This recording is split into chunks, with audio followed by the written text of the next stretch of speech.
podcast Saling Sapa Jalan-Jalan. Hari ini spesial banget karena kita ngajak seseorang. Sehelai apa seekor? Sehelai. Oh, sehelai. Ya, ringan. Oke, oh, ringan nih. Oke, Oktarita. Salah kan? Oh iya salah ya. Oktarika Adisti Sumiati. Oke, seneng ya. Yang soalnya susah ya nyebut kamu Oktarika, mesti keliru ta ka. Nah, enaknya piye iki? Enak piye nih? Ini episode kedua kita podcast naik angkot. Yeay. Terima kasih teman-teman Neo Backpacker yang terus support kami untuk bisa podcast di angkot yang super lucu ini, namanya Angkot Neo. Ya, angkot kita ini namanya Angkot Neo. Yes. Oke. Teman-teman Saling Sapa podcast, Saling Sapa Jalan-Jalan, kita benar-benar jalan-jalan. Udah mulai jalan-jalan. Iya kan?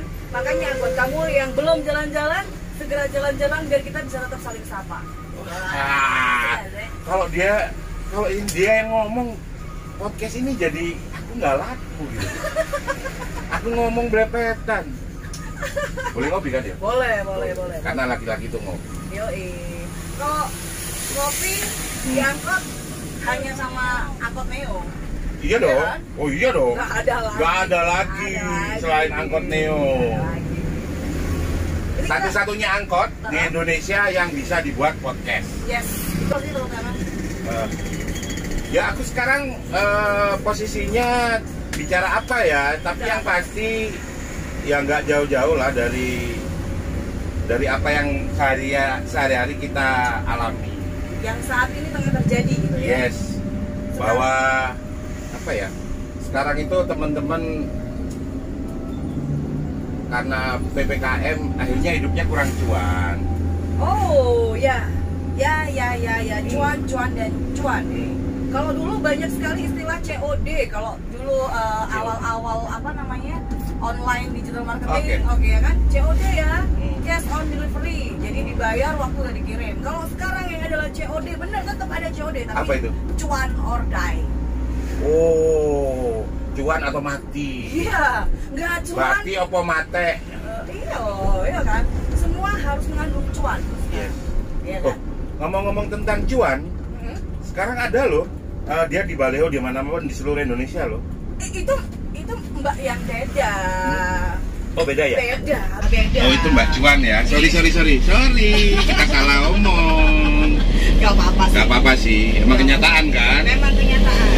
Ya itu bagian dari komunikasi politik yang memang mau dibangun. Komunikasi politik yang mau beliau bangun seperti apa kan itu sah saja kan pakai cara apa? Boleh saja. Tapi sebenarnya kalau politik sekarang ini kondisi seperti ini menurut dia bagaimana sih? Kalau buat aku? Iya. Aku melihat Indonesia itu dari dulu khas. Khasnya? Khasnya itu karena pemilihnya itu tetap dari dulu. Khasnya itu karena pemilihnya itu tetap dari dulu. Mulai yang rasional. Terus kemudian ketika habis ngomong rasional, ngomong yang tradisional, konvensional. Ya, pemilih yang tradisional. Ada yang emosional. Oh iya, emosional. Terus ada juga yang irasional. Irasional ada juga. Tapi ya, atau skeptis lah. Skeptis. Ya, skeptis. Tapi yang paling banyak itu beberapa waktu terakhir ini adalah kondisional.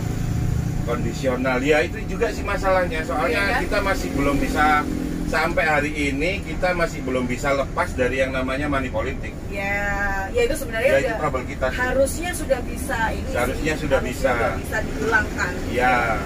Karena saya yakin sebenarnya, apalagi di Indonesia, orang-orangnya sebenarnya udah pada pintar-pintar kok. Betul. Iya kan? Betul. Udah pada pintar-pintar, tapi yang bikin hal-hal menjadi arahnya ke money politik itu juga jauh lebih pintar.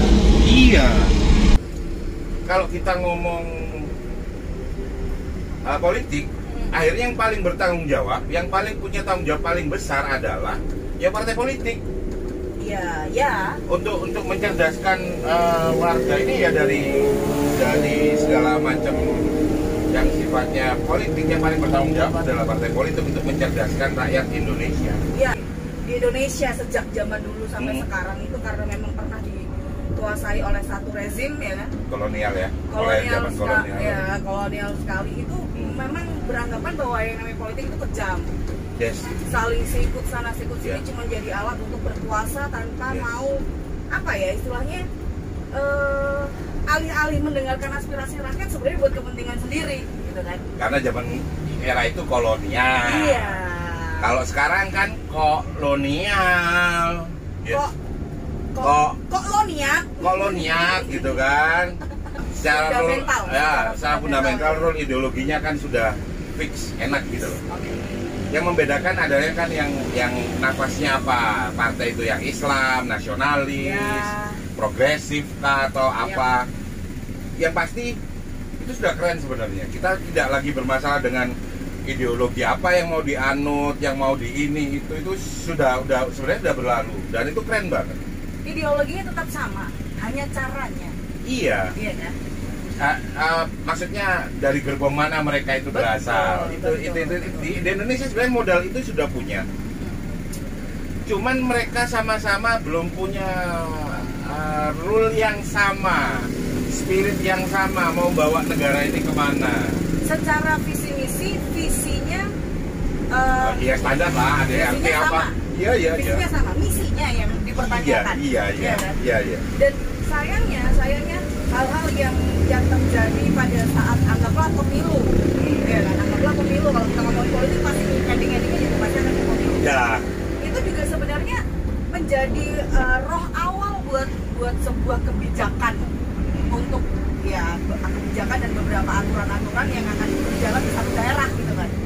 Nah, sayangnya terkadang banyak kebijakan yang akhirnya terjadi yang dikeluarkan oleh Pemkot atau apa Pemda setempat lah ya. Itu terkadang nggak melihat juga kebutuhan masyarakatnya seperti apa. Oke. Semua bukan baik kebutuhan masyarakat, tapi by design dari sebuah kepentingan. Iya ada. Ya. Semua orang pasti punya kepentingan kan? Iya, itu wajar semua kepentingan. Tapi prosentasenya.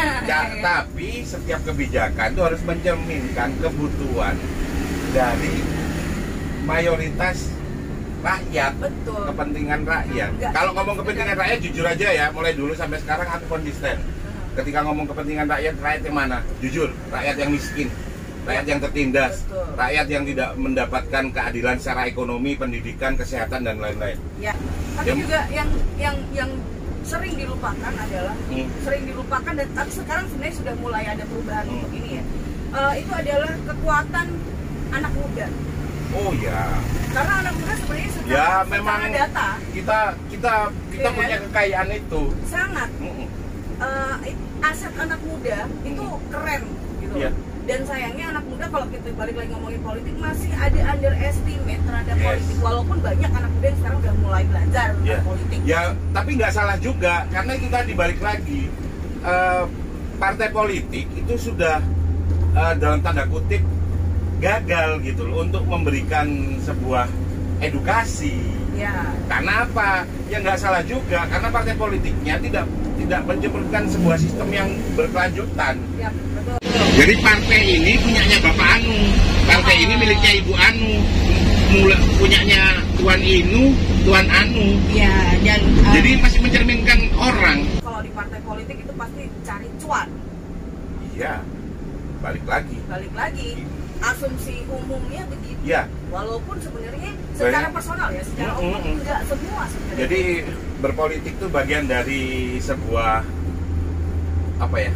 Sumber penghasilan ya. Iya itu nggak asik banget. Padahal buat aku ya sebenarnya ketika orang memilih untuk berpolitik sejatinya dia adalah volunteer. Ya. Sejatinya buat aku dia itu sudah mendedikasikan hidupnya itu sudah buat society-nya. Iya betul. Kalau seandainya kita ngomongin anggota dewan gajinya banyak. Nah ini saya bingung juga hitungannya dari mana. Cuman logika secara normal aja kalau misalnya kita kerja, ya kan, kita digaji atas upah atau mengganti biaya operasional, it's okay. Tapi kalau mengambil profit, nah ini yang dan memang harus disadari betul loh sebenarnya jadi entah jadi public services lah ya. Iya. Part of public services itu sejatinya semangatnya adalah semangat volunteer. Iya. Ya kalau ngomong kayak gini akhirnya apa ya? Haus Ya. haus, Betul. pusing, Bikin emosi sih kadang. Tapi ya tapi kenyataan ini sih realita. dan gitu ini ya. dan ini memang borok kita gitu loh. Iya.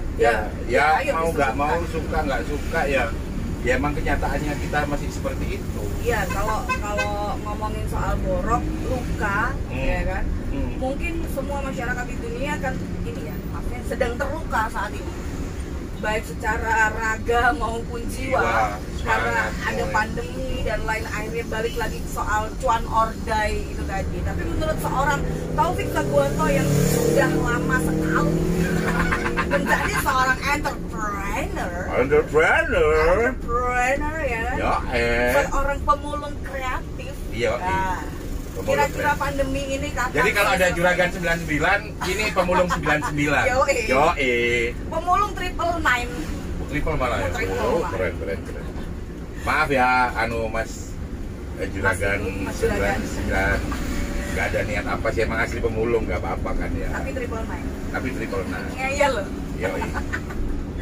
Kapan kira-kira pandemi ini menurut seorang Taufik Saguanto selesai pandeminya? Pandemi ini akan berakhir selesai satu ketika apa? Ketika semua orang itu sudah sadar bahwa ini kenyataan. Iya. Satu itu dulu. Berdamai sama kenyataan. Realize gitu. Ya. Realize. Kalau nggak realize nggak bisa, karena masih ada sampai hari ini ngomong bahwa ini Ini konspirasi. Oh, kalau konspirasi pastilah ya. Iyalah.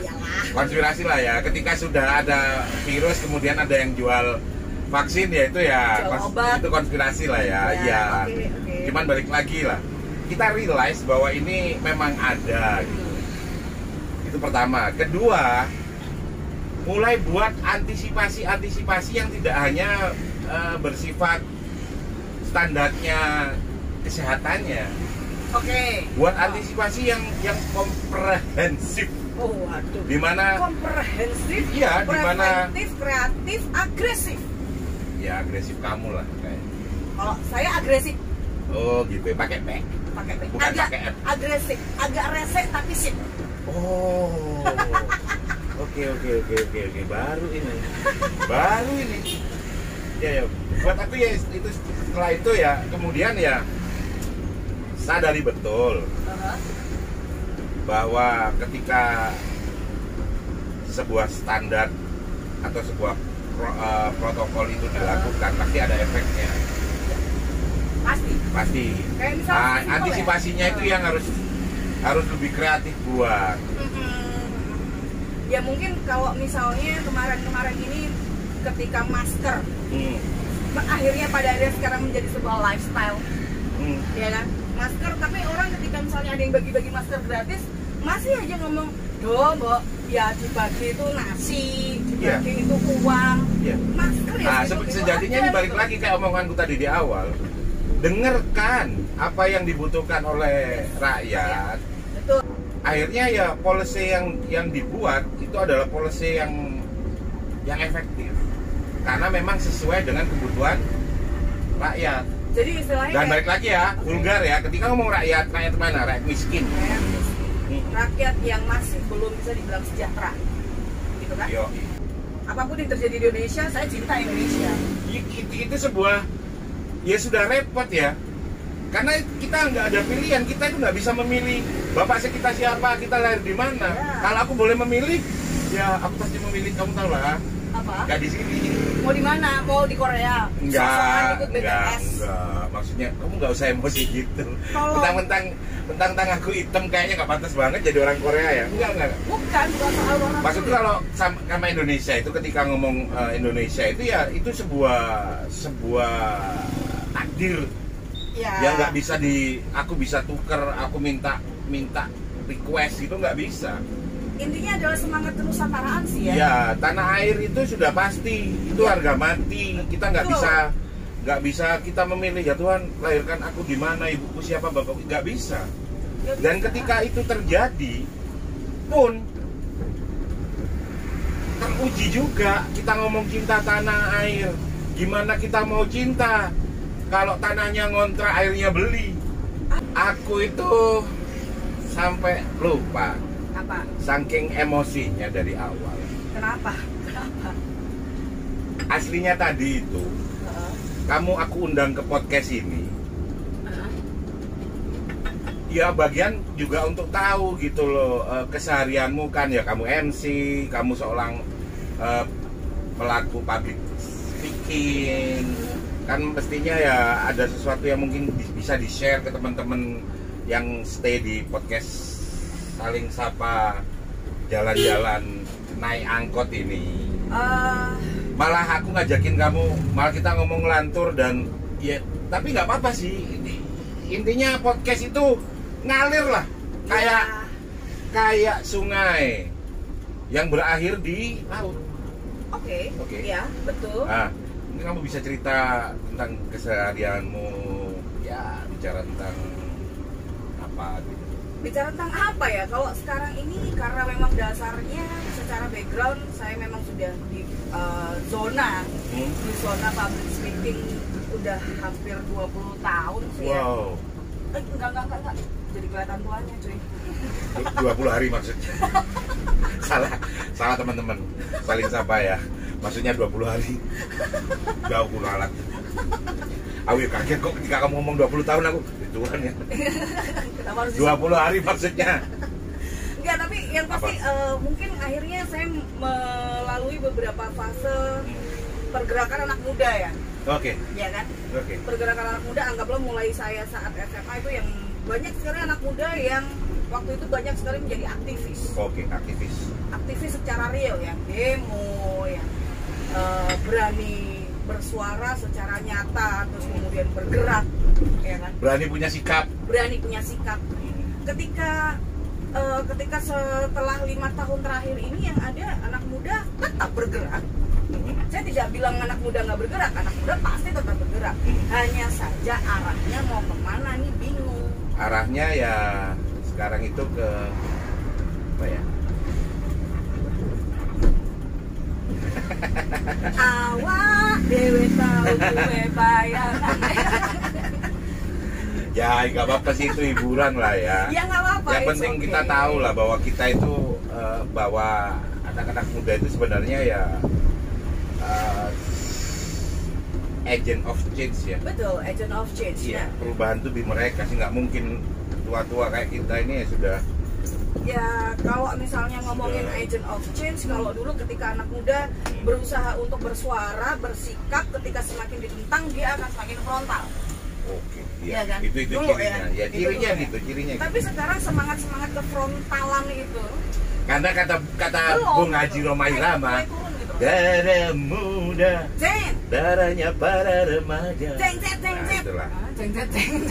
Jadi ya emang darahnya masih panas gitu. Jadi emang bergelora, penuh semangat. Tapi memang dibutuhkan lagi. Dibutuhkan. Kondisi sekarang ini dibutuhkan lagi semangat anak muda yang benar-benar real sikapnya. Yes. Real menyarankan, menyuarakan apa yang mungkin dari sisi kacamata anak muda, ini loh kebutuhan rakyat. Ini loh kebutuhan kita, anak muda tuh harusnya dibeginikan gitu loh. Ya kan? Padahal alatnya, medianya banyak. Harusnya bisa jauh lebih. Ya aku nggak nyalain anak mudanya juga sih. Enggak. Ya aku nggak serius, aku putus. Bukan aku cut ya. Aku juga nggak nyalain anak mudanya. Karena yang tua sendiri juga kadang lebih anak-anak gitu. Daripada anak muda. Yes. Lebih childish gitu. Iya. Karena mereka belum realize juga gitu bahwa sebenarnya nanti kelak yang akan meneruskan perjuangan, yang akan meneruskan tanggung jawab terhadap negeri ini, terus yang akan melanjutkan sujudnya, doanya orang-orang tua itu nanti sepeninggal mereka itu pada Tuhan, siapa? Anak muda. Ketika pertanyaannya itu, ada pertanyaan lanjutannya, apa yang tua sudah mempersiapkan anak mudanya? Nah disitulah.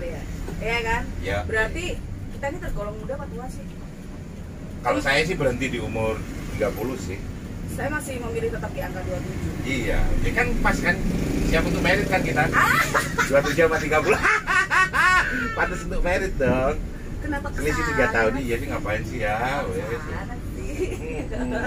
Ya yang pasti memang buat yang mungkin sudah di generasi yang bisa dianggap tua, jangan menutup kesempatan untuk anak muda. Karena biasanya orang tua tuh merasa senior, merasa yang lebih dulu, udah paham duluan, ala udahlah kamu anak muda ngerti apa sih? Nah jangan. Pak, Bu, boleh, Pak De, Om, Tante, jangan ya. Anak muda itu mereka berpikirnya 6 langkah sampai 1000 langkah di depan. Betul, yang lebih Bapak cerdas. sekarang ini. Betul. Anak muda Bung Karno itu saat bisa proklamasi dibacakan mereka masih pemuda semua. Iya kan? Masih di bawah 30 malah ya kan? Bawah 30. Di bawah 30 Hebat kan? mereka itu. Iya. Jadi jangan Pemikirannya udah jauh. Jangan pernah meragukan kemampuan anak muda gitu kan. Makanya ketika ada ini terjadi, ini salah satu fenomena ya. Oke, apa? Salah satu fenomena. Kalau misalnya ada pelatihan, anak muda itu kan bebas berkreasi, bebas berekspresi. Ada yang berbidik, ada yang bertato, ada yang style macam-macam. Tapi ketika muncul sebuah ada pelatihan yang diselenggarakan oleh salah satu dinas gitu ya. Oke. Ini Instansi pemerintah ya, gitu. Instansi pemerintah itu ada pembatasan. Pembatasan apa? Syarat. Apa? Tidak boleh bertindik, tidak boleh bertato. Padahal itu pelatihan-pelatihan untuk memberikan sebuah kemampuan, life skill ya? Life skill untuk anak muda. Jahat ya. Nah, itu kan yang kamu lakukan pada aku itu jahat. Jahat. Kok kita semakin ngomong, makin lantur, makin nakutin ya? Kenapa harus ditakutin? Kan katanya realize. Ya, realize ya. Iya, kalau realize berarti harus pahit pun harus. Iya, tapi kalau manusia masih punya rasa takut itu berarti oke. Berarti masih manusia. Iya kan? Betul. Kalau udah takut berarti ya solusinya gimana? Ya sama sih. Kayak mamanya gambarannya cowok-cowok sekarang kan pengen putih, tinggi gitu. Nikah aja sama bihun. Iya. Putih, langsing. Putih, langsing, tinggi. Nggak neko-neko. Gak neko-neko. Ya, nikah aja sama bihun. Sorry kalau saya suka spesial. Ucapan Anda setajam silet dan sekasar sikat. Setajam silet dan setebal keset. Yes. Ya, mungkin di penghujung podcast Saling Sapa Jalan-Jalan Naik Angkot ini, terima kasih buat teman-teman Neo Backpacker yang udah minjemkan angkot Neo-nya. Yang sudah bersinergi lah ya. Oh banget, mereka tuh keren banget loh. Semoga nggak putus di sini. Kapan saya diundang lagi? Loh, kamu besok kalau perlu datang lagi. Oke. Datang lagi. Saya buat tuh sosok-sosok STW. Maaf Bu. Tante, Mbak, apa? Mbak, Mas. Kakak. Oh kakak. Oke kakak Okta. Ya kakak Okta kira-kira bisa ini nggak? Bisa ngasih inspirasi nggak di akhir podcast ini? Inspirasi yang membangun banget gitu loh. Oke. Kenapa nggak ngomong dari tadi? Bisa share inspirasi. Saya baru Inspiration. bisa bikin quotes dulu. Oh nggak usah, memang langsung. Kan directly itu. Biar kayak anak kekinian.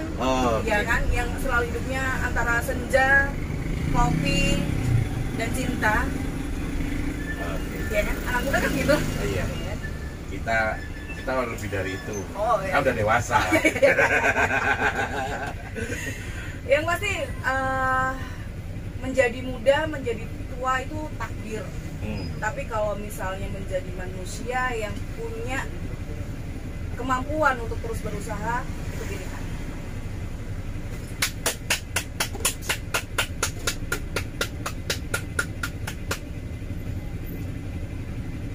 Keren. Aku Biasa.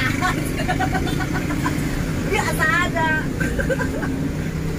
Oke, quotes yang keren banget penutup dari podcast hari ini yang serba nggak jelas karena yang kita undang juga Gak jelas. nggak jelas. Ya, nggak Jelas apa-apa sih sebenarnya. Sebenarnya jelas sih. Jelas. Ini semua satir ya. Kita konyol kayak gini, tapi sebenarnya hati kita itu dalam.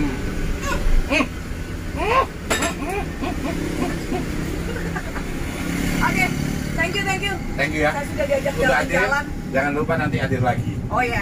Oke, terima kasih teman-teman. Terima kasih. Diakhiri kata wassalamualaikum warahmatullahi wabarakatuh. Bye-bye. Saling Bye-bye. sapa jalan-jalan. Oke.